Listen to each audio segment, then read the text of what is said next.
Shalom, salam sejahtera. Kembali renungan malam yang ditulis oleh Dr. Kathleen Lewijaya Kuntaraf dan Pendeta Dr. Jonathan Kuntaraf. Judul dari renungan kita pada malam hari ini adalah Nilai Keyakinan Atas Dunia Baru. Sebab sesungguhnya aku menciptakan langit yang baru dan bumi yang baru. Hal-hal yang dahulu tidak akan diingat lagi dan tidak akan timbul lagi dalam hati. Yesaya 65 ayat 17. Sementara kita mempelajari akan doktrin dunia baru, kita akan mendapatkan berbagai keuntungan praktis untuk orang Kristen. Beberapa hal tersebut adalah sebagai berikut. Yang pertama, memberikan dorongan untuk bertahan menghadapi penderitaan yang dihadapi sekarang ini. Kristus sendiri mengabaikan kehinaan tekun memikul salib ganti sukacita. Kita bisa lihat dalam Ibrani 12 ayat 2. Paulus memperbarui keberaniannya dengan memikir-mikirkan kemuliaan yang akan datang. Sebab itu kami tidak tawar hati. Sebab penderitaan ringan yang sekarang ini mengerjakan bagi kami kemuliaan kekal yang melebihi segala-galanya. Jauh lebih besar daripada penderitaan kami. Sebagaimana yang tertulis dalam 2 Korintus 4 ayat 16 dan 17.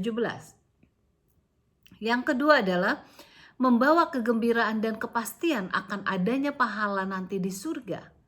Kristus berkata, bersukacitalah dan bergembiralah karena upahmu besar di surga. Kita lihat dalam Matius 5 ayat 1. Paulus mengulanginya lagi dengan mengatakan dalam 1 Korintus 3 ayat 14, jika pekerjaan yang dibangun seseorang tahan uji, ia akan mendapatkan upah.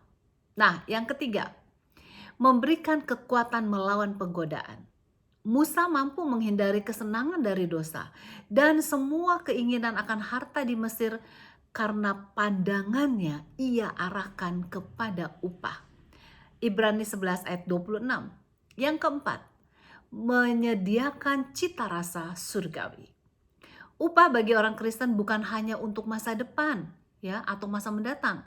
Kristus sendiri karena Roh Kudus datang kepada orang Kristen dan tinggal di dalamnya sebagai jaminan untuk berkat-berkat yang akan datang. Kita lihat dalam 2 Korintus 1 ayat 22 dan 5 ayat 5. Kristus berkata dalam Wahyu 3 ayat 20.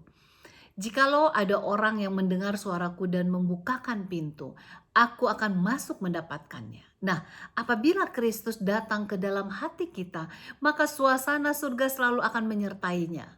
Dengan senantiasa berhubungan dengan Kristus, maka terdapatlah surga di dalam hati. Kemuliaan pun dapat dirasakan. Itulah keselamatan yang dinanti-nantikan.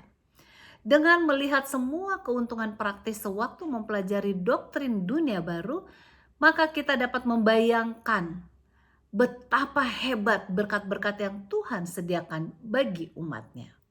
Sebab itu, marilah kita senantiasa memalingkan pandangan kita ke arah surga, sehingga kita dapat senantiasa merindukan untuk menikmati suasana yang mulia itu walaupun kita masih berada di dunia ini.